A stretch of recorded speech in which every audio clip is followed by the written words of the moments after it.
morning, everybody, and thanks for joining us at Coffee Break with the Chamber Chicks.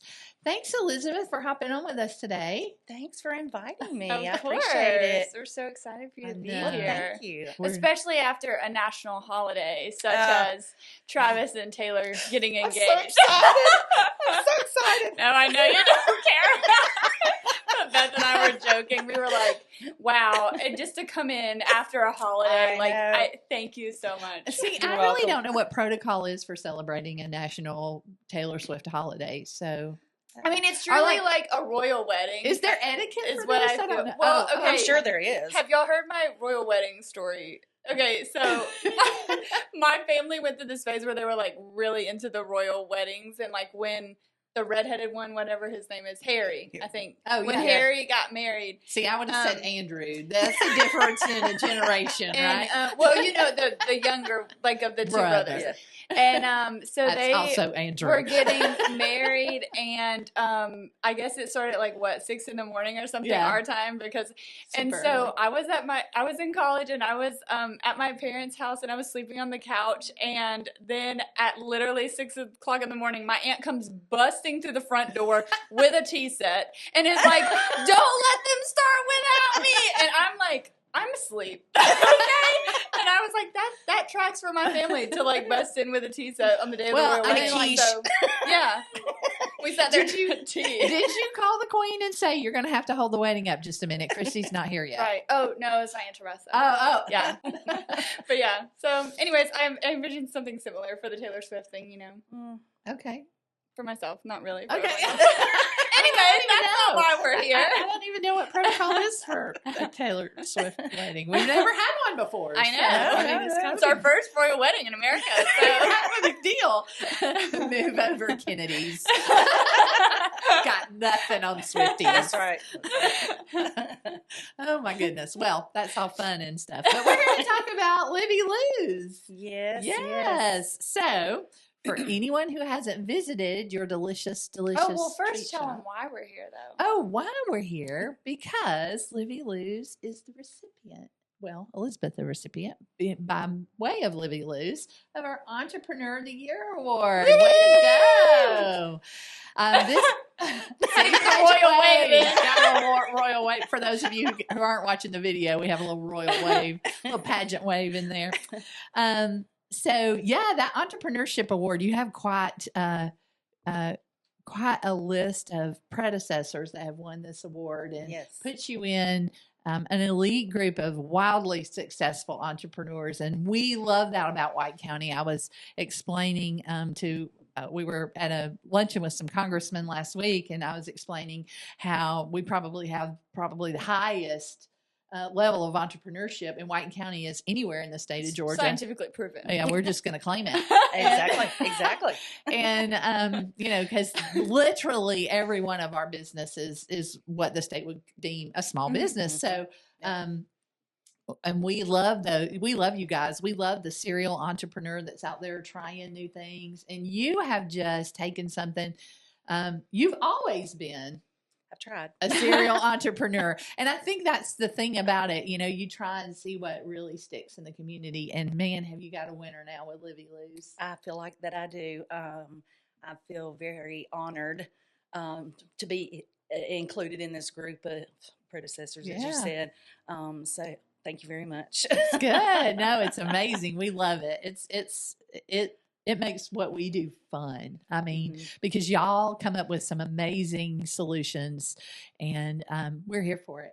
Let's get in and let's dig into it. So when people visit Livi Lou's, what can they expect when they come by your store? So when you walk in, I mean, it's nostalgia that hits you, and that's what takes me back to, the grandparents and when I was a child, the older candy. And I love when somebody comes in and they go, oh, it's just a candy store.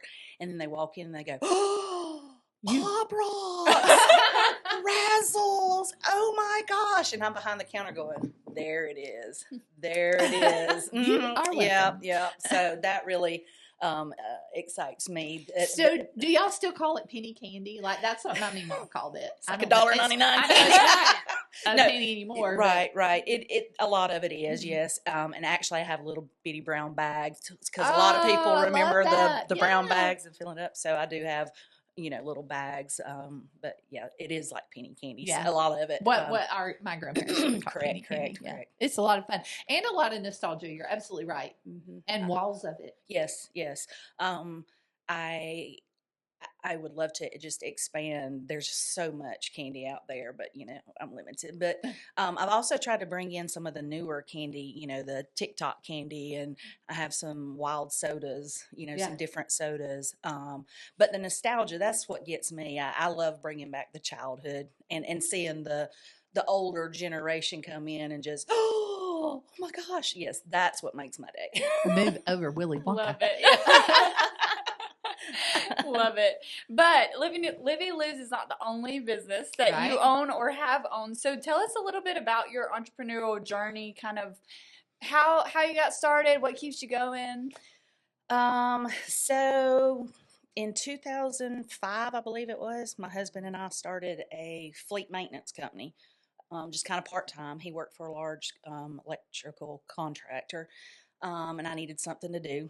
I had a little one at home, and I just, we started this. We saw a need for this. And it took us all around the states, several states. Then when, let's see, I believe it was 2010, 2011, I can't remember, we decided to open a diesel repair shop here in town. So we based both businesses out of that shop. And then a few years later, I decided to open a craft beer store. It was a great idea, y'all. It was just a little ahead of its time. It was ahead of its time, and boy, did I fight that. Yes. I fought that, but I brought it. We tried. We tried. Yes, ma'am. But, it was successful for about 5 years, I guess. And then someone came along and bought out our first business, and so I kind of closed everything down on a good high note. It really set the example for what we currently have in Tantrum. Well, it really did. It did. I mean, in all honesty, there has to be somebody to forge the way. Right. And at least in White County, you were the one who we tried to do that. And now we have NOFO. Yes. Because of that. So. And tried to have a food truck back then, and fought that. So that was such a new concept and all nobody, over. Yes, yeah. And nobody really. So it was hard for me to know what to fight for. So anyway, so we tried. I still feel like it was a success. Oh, yeah. When we sold out, my husband was like, "You want to stay home?" And I'm like, "No, I'll be bored. I like talking." And he said, "Why don't you open something in Helen?" And I'm like, I just don't know. Helen's Helen, and I just, it's a different place, and it kind of scares me. Just in a fun way. Yes, in a fun way, but it just scares me. It's such a busy place. I've never done anything like that. Anyway, we found a location, and I'm like, okay, what can I open? And he's like, and we went through several ideas, and he said, what about a candy store? And I'm like, there's already a candy store there. And he said, no, there's fudge shops. There's not a candy store. And I was like, oh, ching, ching, ching. And that's where Livi Lou's was born. So we've been there 6 years, I guess. So I'm very proud of my little shop. We've recently had to move to a different location, just a couple doors down, but still the same candy, still the same ice cream, still going on. Tell us how you named her. Livi Lou's is named after my daughter, Olivia Grace. We called her Livi Lou since she was little, so now she has a store named after her. And yes, I make her work. Listen, but she works. She does. If y'all are joining us at the annual meeting, you're going to see that girl work. She got some hustle. She does. I'm very proud of her. Very, very proud of her. She's helped us at the block party. I've tried to get her involved in the chamber just so she Pearls of Wisdom. So she can, and that's her. That's her telling me what to get and what to do, and I'll decorate. And she'll be like, no, we put this. And I'm like, yes, ma'am. I just stand back and start talking to people. That's sweet and all. No, I love to tell the story of at the block party. Oh my and gosh. I had told Amelia, our intern at the time, if you don't know Amelia, but I had told Amelia, hey, here's the things that need to be done, go and do them. And when or, delegate them or whatever needs to happen. And when we got off of the working the road closure side, I got over there, and here's Liv and Amelia just moving tables, telling people where to go. Here's 17-year-olds running the show. And I was like, I love it. It's amazing. I mean, they were out there hustling, and men were trying to help them with the tables, and they were like, we got it. Yeah, she's very independent. Very independent. But Livy Lou's isn't the only one. No, about 2.5 years ago, I purchased 3 more businesses in town, 2 ice cream stores and a fast food place. And one of the ice cream places, we churn our ice cream. Olivia churns the ice cream. It's the only place in Helen that's got, authentic home churned ice cream with the big churns, so. Yes, that's where we're at now. So 1, 2, 3. Now we got 4. Just add a couple more to the mix. I mean, and somebody says, "What's your next thing?" And I'm like, I don't know. Whatever comes along. Let me get this under control. Yeah, exactly. Well, when we say serial entrepreneur, we mean it, and we are here for it. We love it. We just love all the ideas that y'all have. That's why this award is so exciting to me. Like just the something out of nothing that y'all make is. And you got to think outside the box too. I mean, I like being different from everybody else. Mm-hmm. I want the different ice cream. She just made pickle ice cream, y'all. That's pickle ice cream. Check out her Instagram. Oh. Yes, pickle ice cream. So I mean, I just want something different. I don't want to be the copycat, and everybody's got. The same thing. I like the diversity. Yeah. So. Well, the thing about forging a new path is that you often face challenges. Yes, ma'am. And so what do you think is the toughest part about being a small business owner? Employees. Labor's hard. It is very hard. And I have a great group of people that come through, predominantly kids. But I take on a lot of kids that have never had a job before.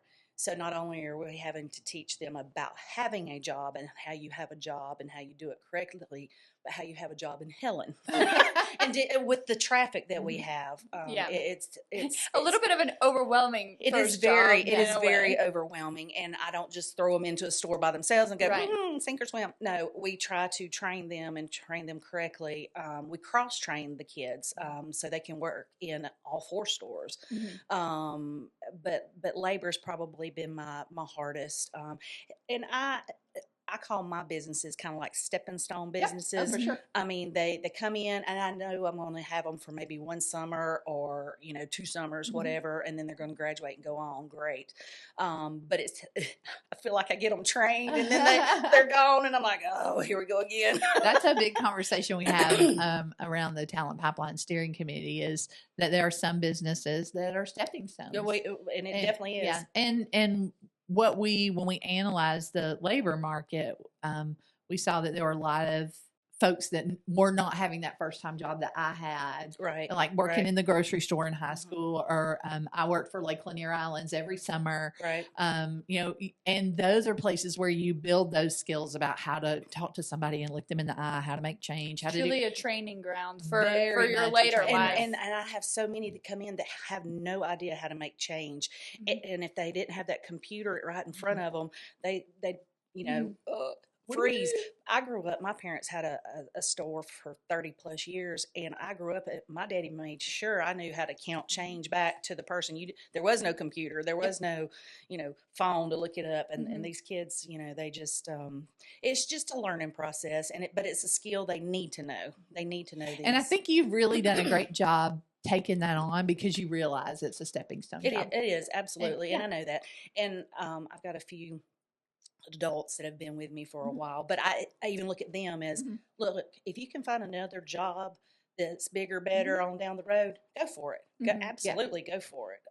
But it's just, and I think that mindset is so important though, because I think some businesses don't have that. They are a stepping stone business, but they're not willing to face that, and not that it's a bad thing at all, but when you feel like, well, here left another one, not having the thought process of this is my responsibility to get these kids to be able to look people in the eye and make change so that then they can go on to do this or go to school or go, and I just think that's a great mindset to have.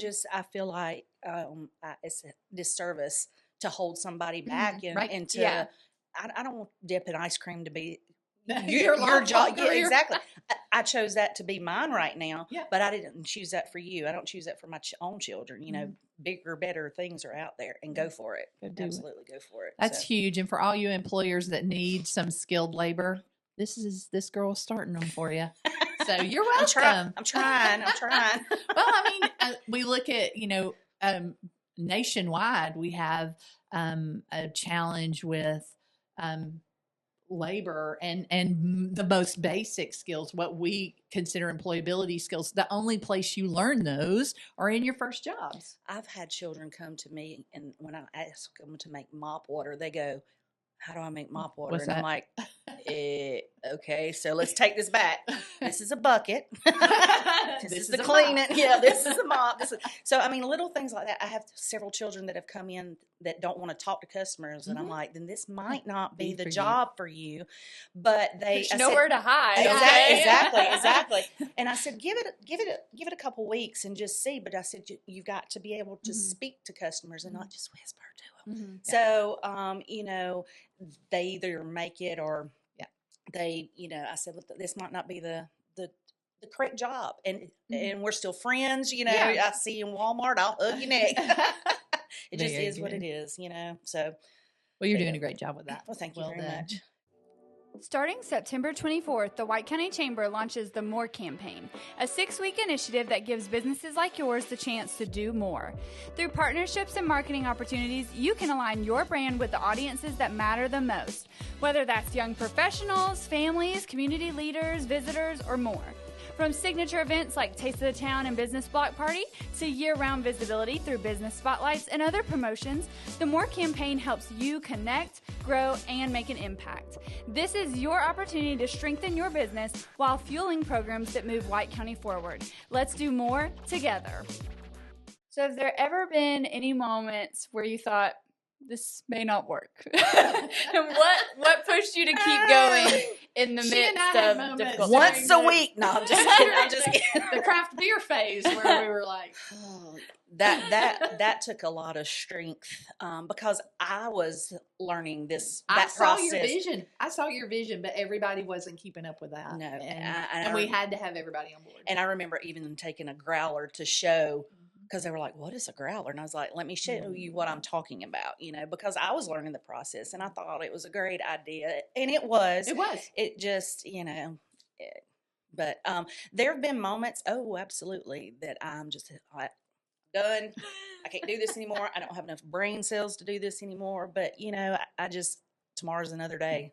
And I just kind of try to keep on pushing through. So what ways do you think small businesses like Livi Lou's contribute to the character, the personality, and the economy of our community? I feel back to the kids that I employ.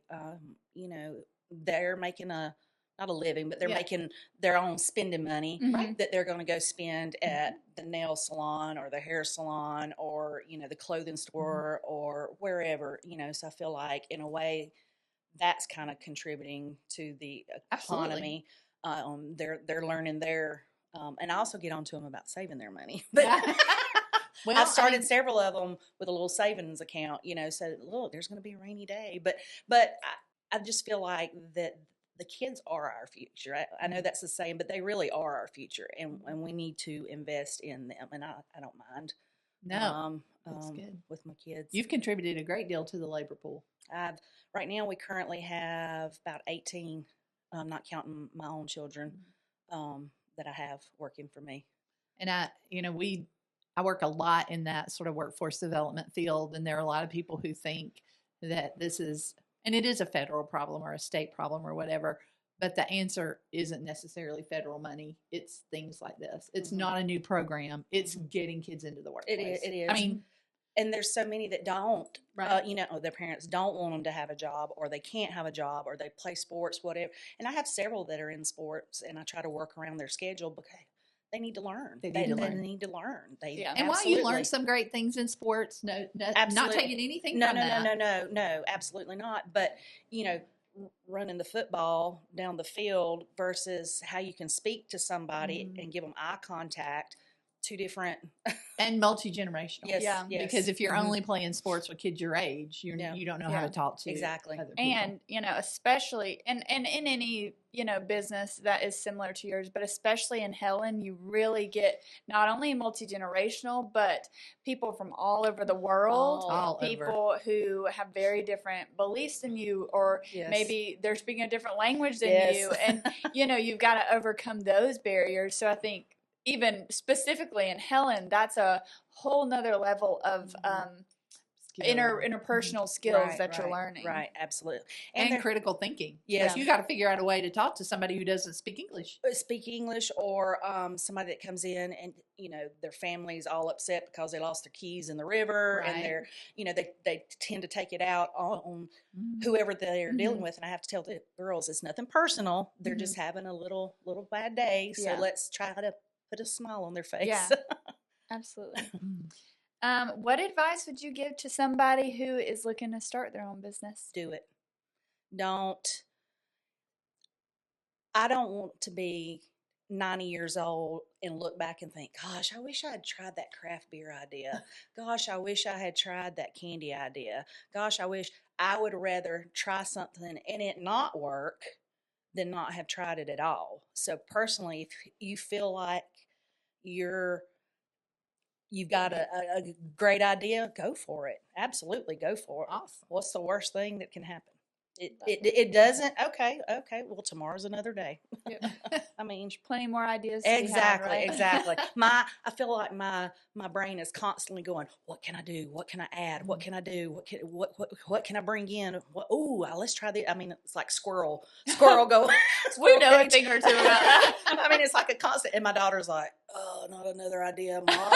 I'm like, but just hear me out. Says the girl who decided to add pickle ice cream. You can't convince me that she's not thinking the same thing of what can I add. And you should hear about the next couple of flavors she's thinking about. I mean, it's just wild. So this is a shameless plug to go follow them on their Facebook pages to check out the crazy fun ice cream flavors. Her Instagram's fire. Absolutely. I mean, she's on it. Well, I think any good entrepreneur that is searching out to solve a problem will always find success. If you are solving a problem in the market, you will find a success.